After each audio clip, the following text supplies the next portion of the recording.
multiple explosions at a critical road bridge linking Crimea to Russian-occupied Ukraine. Russia says the explosions were caused by Ukrainian missiles supplied by the UK. Ukraine acknowledged the strikes, but didn't say whether the missiles were British supplied. Russia says it intercepted 9 of the 12 missiles fired, and CNN's chief international security correspondent, Nick Pagan-Walsh, is in Ukraine with more. Jim, these 2 bridges hit that run from Crimea, the peninsula occupied by Russia in 2014, and the Zaporizhia region, Kherson as well, recently occupied them in the last war. Well, they're near Chonhar and Hennichensk, and they're vital parts of both the civilian and military infrastructure. Russian officials kind of trying to brush the damage off, really, saying they'll be functional again by the end of the day, and that they have another one anyway running to the west of those. But still, this is, again, pinpoint strikes by Ukrainian missiles. Russian officials suggesting those were indeed British-supplied Storm Shadow missiles. They have some sort of stealth capability to get through air defences, although the Russians are suggesting they took down a significant number of those indeed fired. But the pinpoint nature of these strikes against Russian infrastructure is key, because it's about disrupting supply routes, particularly from the military stronghold of Crimea up towards Zaporizhia's western area, near where I'm standing. That is essentially the focus of this latest thrust of Ukraine's counteroffensive. They want to move down to cut Crimea off from the rest of Russian-occupied territory. It's very slow going, but the bid, I think, here is that these resupply routes can be cut by these pinpointed strikes. Quite how successful these strikes have been, we will know possibly in the days or weeks ahead, if indeed they do impact Russia's supply lines. But sometimes these attacks presage an uptick in Ukrainian activity. Unclear at this point, but it caps an awful 72 hours of tit-for-tat strikes going back and forth between Ukraine admitting that some military targets were indeed hit in the last 24 hours, some perhaps by hypersonic missiles launched by Russia, and 2 significant drone attacks by Ukraine on the water against a Russian oil cargo ship, a Russian amphibious assault ship. Remarkable targeting, frankly, by Kiev using technology that's pretty new, but still the focus really now on the counter-offensive and whether or not these pinpoint strikes against Russian infrastructure can try and give Ukraine an edge in that, Jim. All right, Nick Pagan-Walsh, thanks very much. Joining us now is retired U.S. Army General Mark Hertling. General Hertling, great to see you as always. What's the significance of Ukraine going after these bridges near Crimea? We've heard time and again that Ukraine would love to get Crimea back. Is that what this is about? Partly, Jim. Nick just mentioned the targeting. You know, many people don't understand that in the military there is such a thing as a targeting process. What kind of targets are you going after? How will it affect the battlefield? What kind of things do you need to do to literally restrain your enemy from doing the kinds of things he wants to do? And that's what's occurring here. When you're talking about the offensive operations of Ukrainian forces in the southeast, they are attempting to liberate the 2 provinces of Kherson and Zaporizhia. As you look at the map that you have posted on the screen right now, a lot of the supplies are coming into those 2 provinces where the red area is from Crimea. Others are coming from a small town across the border in Russia called Rostov-on-Don, along a major supply route, or what the military would call a line of communication.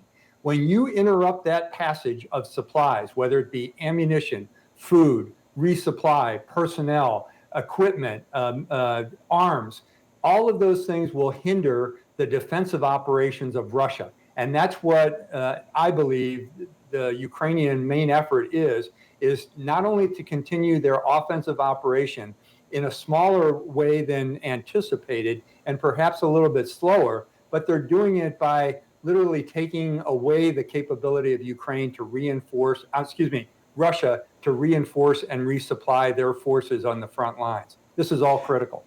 Yeah, and Russia is saying Ukraine used British-supplied missiles to carry out these strikes. Why is that important?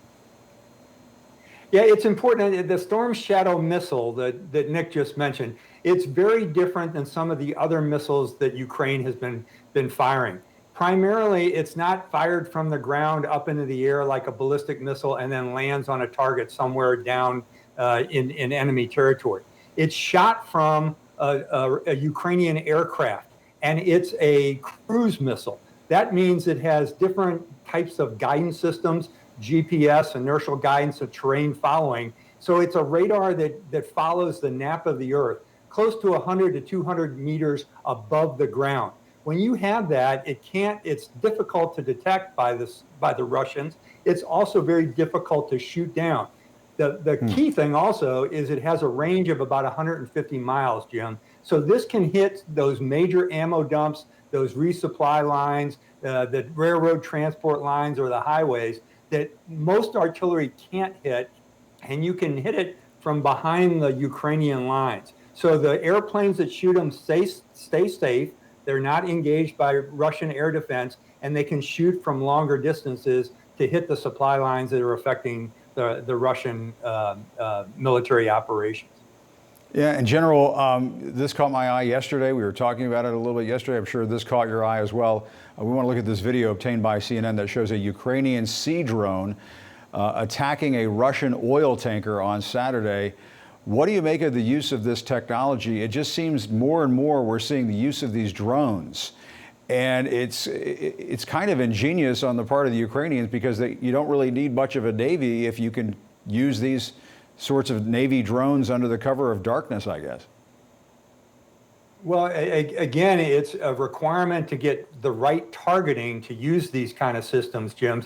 But none of these sea drones or aircraft drones, unmanned systems, as we call them, are new. Nothing is new about them. What's interesting, though, is that Ukraine forces have adapted so well to build this kind of equipment, to take literally inexpensive capabilities. That sea drone, as an example, probably cost maybe a couple of $1,000s.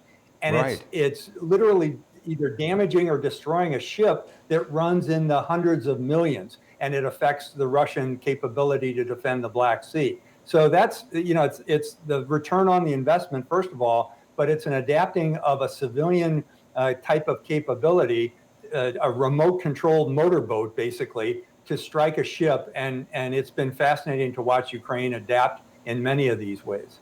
Yeah, I was just going to say, it almost looks like a jet ski or something, and they've mounted a camera on it.